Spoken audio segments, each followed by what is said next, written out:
couple of things I would say is I think traditionally we often promote people to their level of incompetence. And I think as a basic in many businesses, especially in that small to mid space, we don't actually teach managers the basics. I often say to my client, if your managers could just do 3 things better: hire better, manage better, exit better, your productivity will increase, your profitability will increase. And I think it's a bit unfair on those managers and supervisors too, because they've often not been trained how to do it. They're not taught how to have those difficult conversations. Welcome to Season 4 of the Manage Self, Lead Others podcast with Nina Sunday, CSP, for experienced and aspiring people managers. This show helps you explore ways to become a more intentional leader.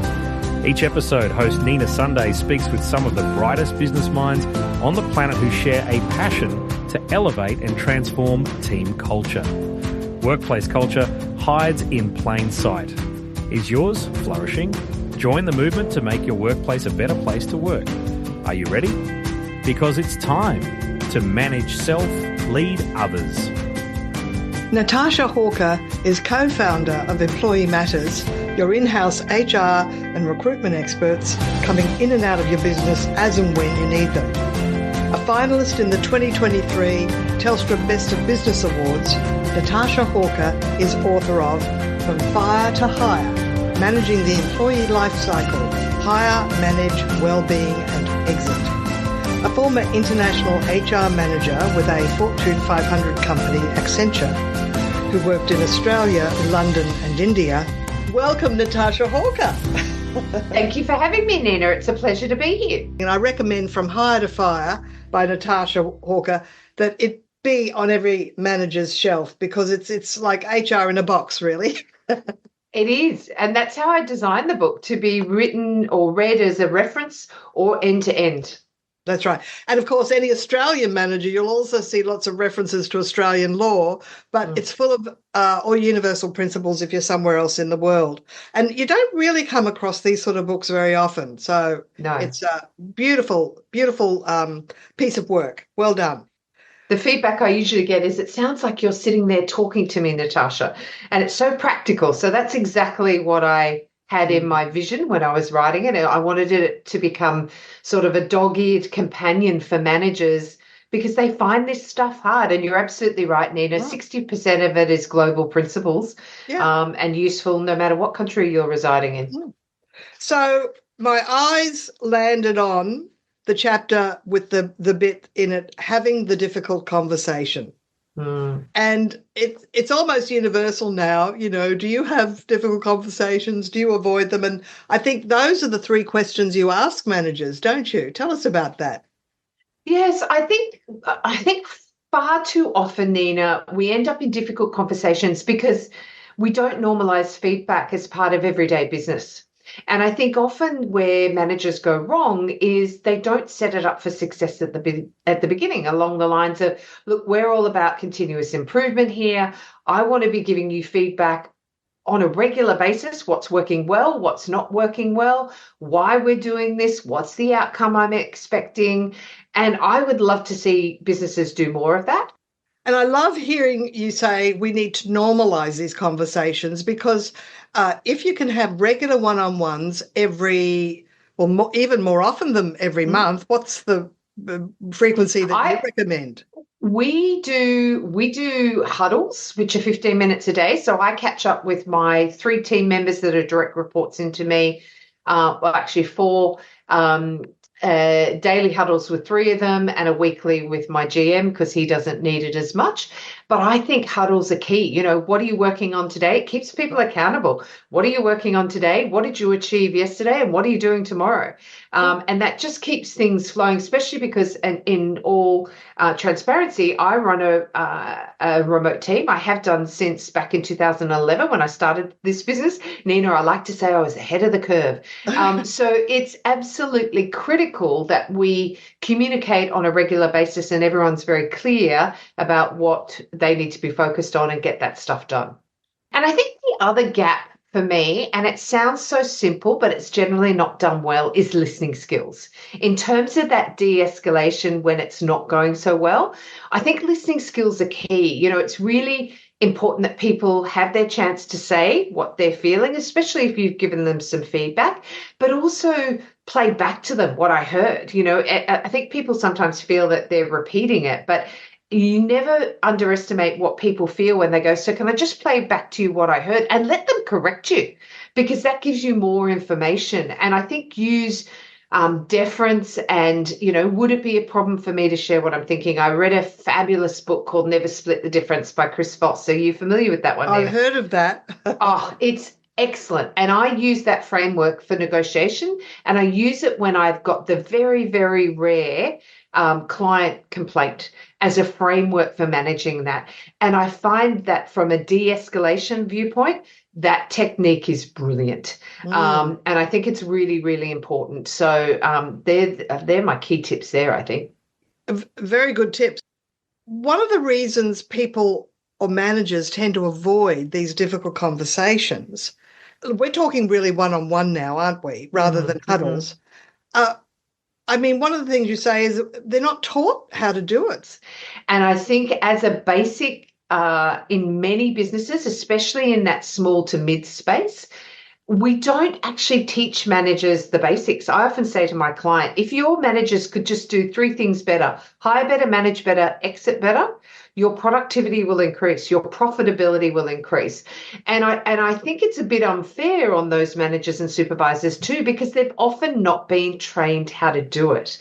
They're not taught how to have those difficult conversations. In Australia, we use performance improvement plans. They're used in the UK, and I think they're used in the US as well, around if somebody's not performing, how do we turn that performance around? Because it's definitely much cheaper to correct somebody who's not performing than to exit and start again. But again, I would argue, Nina, if we were having those feedback those regular feedback conversations at the beginning, then we wouldn't end up in PIP scenarios so frequently as we do. Or we don't end up in a PIP scenario and then we go to that exit, an expensive exit under a code of silence, and pay them go away money, which is universal as well. Oh, yes, absolutely. Look, there have been times when I didn't actually pull up somebody for a consistent behaviour that I thought was negative and impacting other people, because I was afraid that it was too petty. It was just a little thing. And it's often like, having done so many of these performance management discussions over the years, I have to say now my team do them and they're infinitely better than me. But often the individual was like, if somebody had just told me, I didn't realize, I would have changed that months, years ago.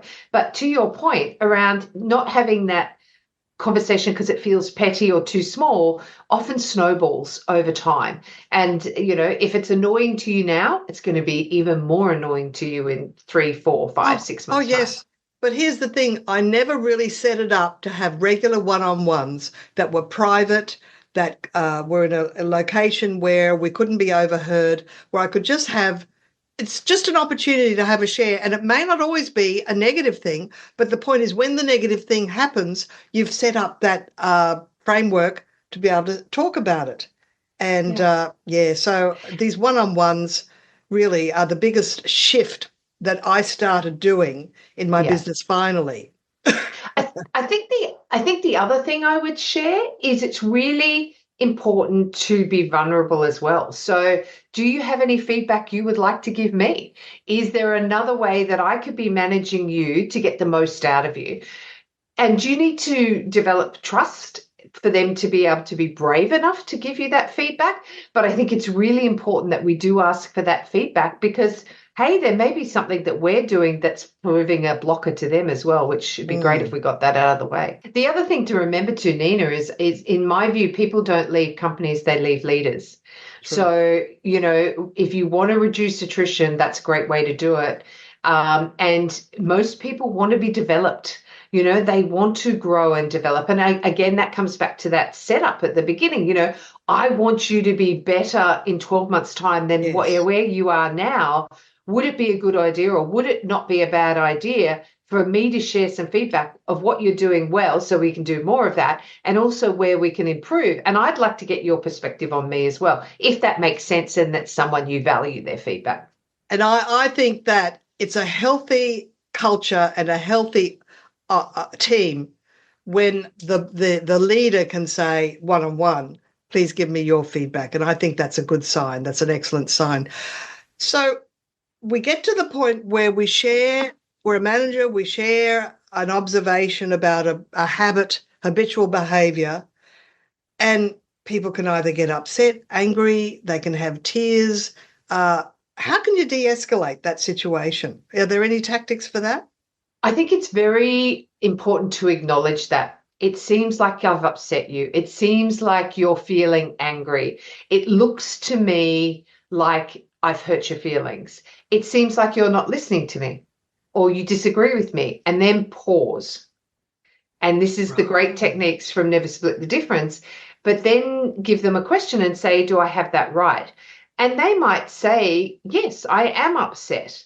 And then you can dig down on that and say, I understand that that can be hurtful. And this is where I would use myself as an instance. I'd say, you know what? I know that one of my challenges is I'm not great with criticism, even though I'm really pro self, development and advancing and so on. But I know sometimes criticism can sometimes hurt my feelings. So my response to that would probably be, look, I've just taken a little hit. I know this is my weak spot. I will get over it. And I've got some techniques to do that, or whatever the case may be. But acknowledging how they feel and trying to address that is so important.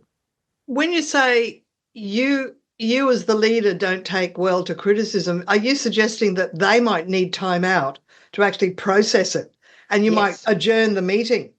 Yes, either in that meeting. But I think one of the keys that I've learned is when you know how often I think as managers, and especially early in my career, you would have a feeling that someone wasn't happy, but we just skim over it. Yes. We've said what we need to say. Afraid to ask in case you get the truth. You're afraid to ask. But actually that truth, there's power in that truth by saying, it seems like I've upset you, or it seems like I've hurt your feelings.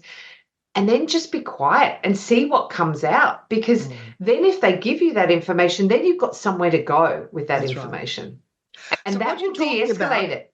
Yes. What you're talking about now is what effective teams, a quality that effective teams have is social sensitivity, which is the ability to read the nonverbal body language or facial expression and be able to talk to that. Say, I notice a certain reaction. Can you, how are you feeling around this new information or whatever you think is triggering it? And I think the other thing is to acknowledge, even at the beginning of the conversation, we're going to have a hard conversation.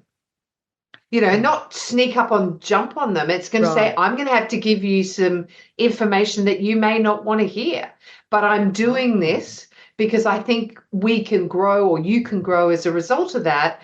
Be honest about the fact that you're about to give them some information that may not be welcomed initially, or may not be something that they even realize.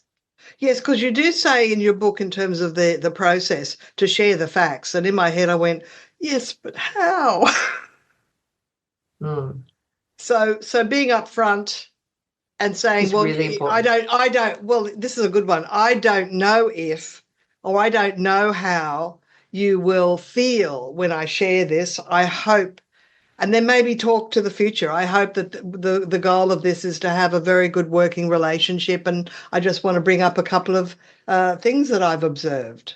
Something like that? You could do that. I don't know. The other thing you could be is a bit more blunt with it. If you think they are going to feel bad about it, say they're going to feel bad about it.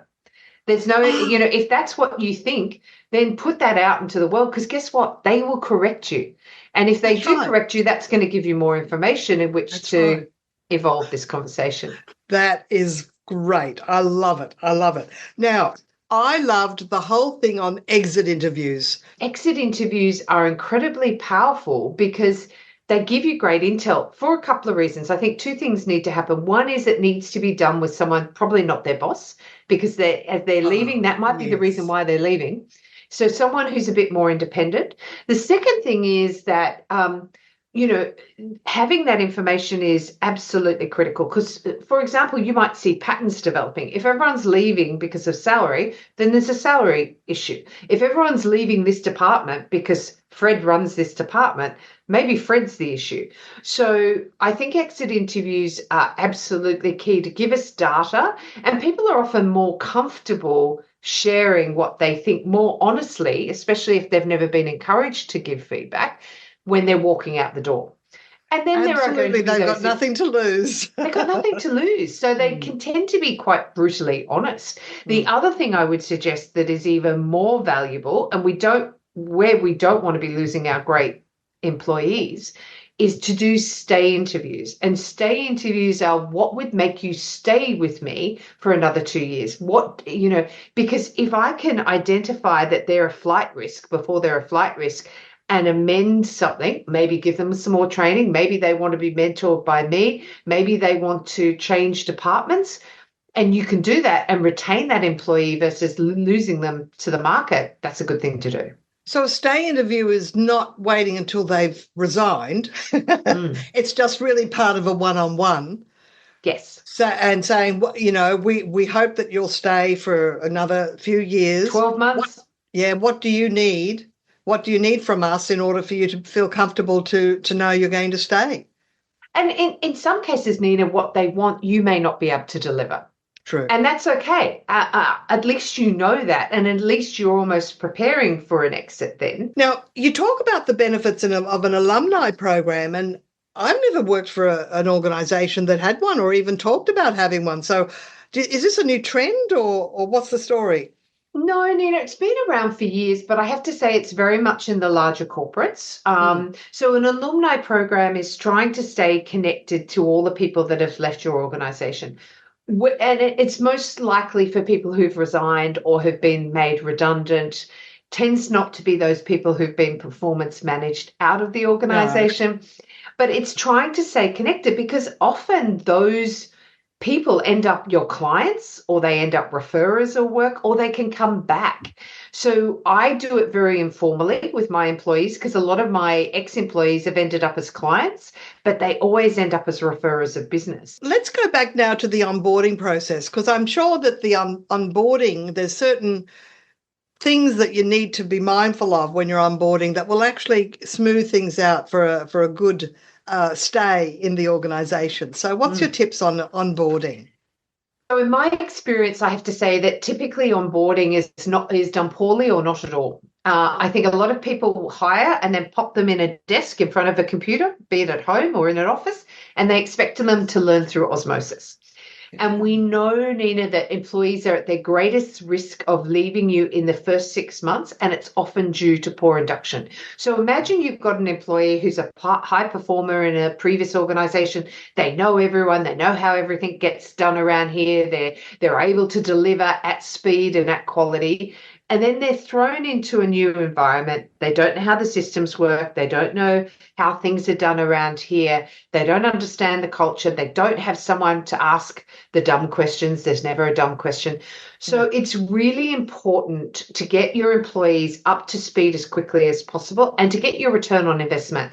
We typically say it can take anywhere between 1 month and 6 months until they're fully operational in that role. So you want to try and expedite that. What tools and equipments do they need? How do they navigate in the organization and navigate their role? My dad told me this when I was 18, and I think it's one of the best pieces of advice I ever got. Always make it easy to promote you by teaching someone to do your job. So you build your replacement in there. So then when there's a promotion up, they're very happy to promote you because, hey, I've got this ready-made replacement ready, where I think often there's a tendency to hoard my skills. I'm protecting my role because no one should be able to do it as well as me.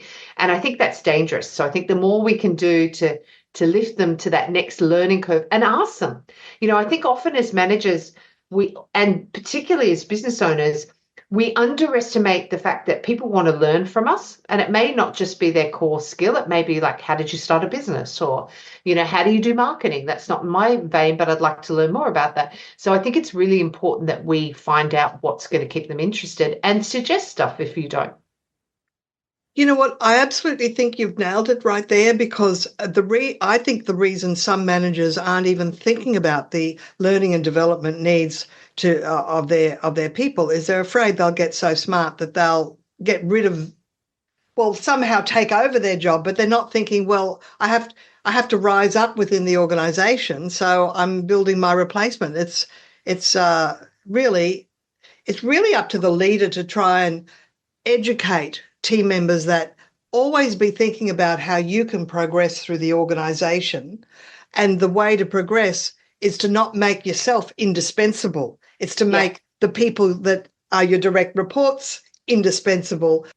Well, it's wonderful hearing the wisdom that you're able to share, and we've sort of come to the end of our time, Natasha. It's been a wonderful exploration. Is there any closing comments or any trend that you want to highlight, or any gap that you see as a pattern that people are forgetting in the workforce?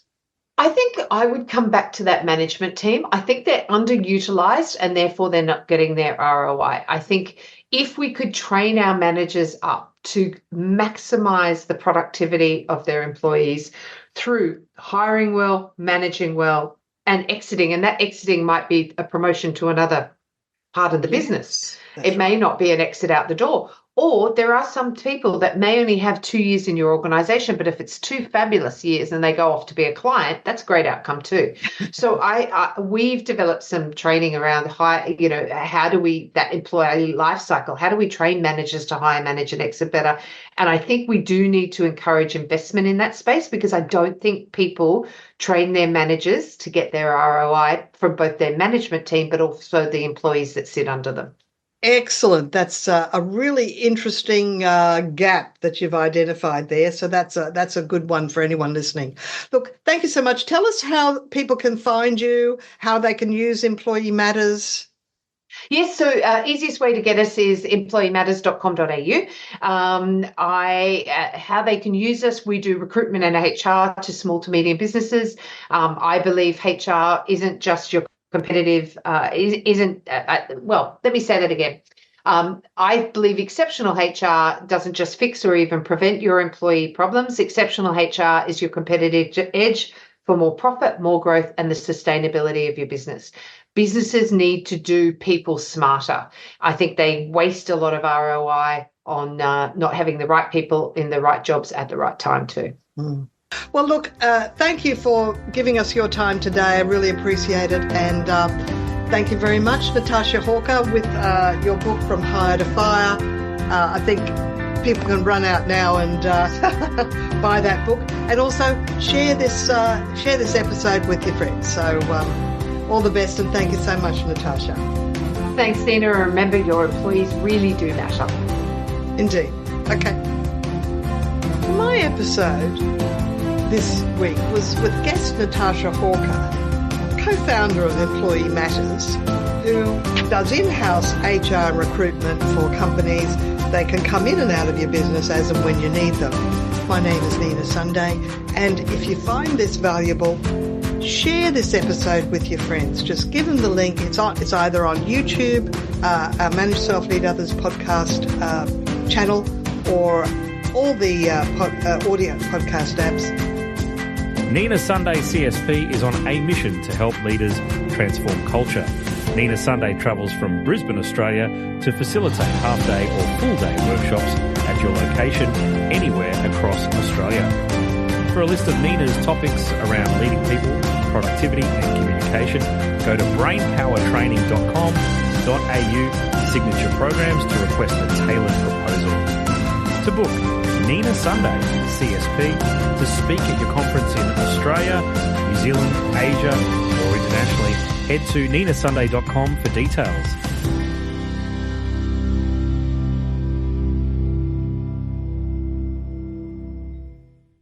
This podcast is a part of the C-Suite Radio Network.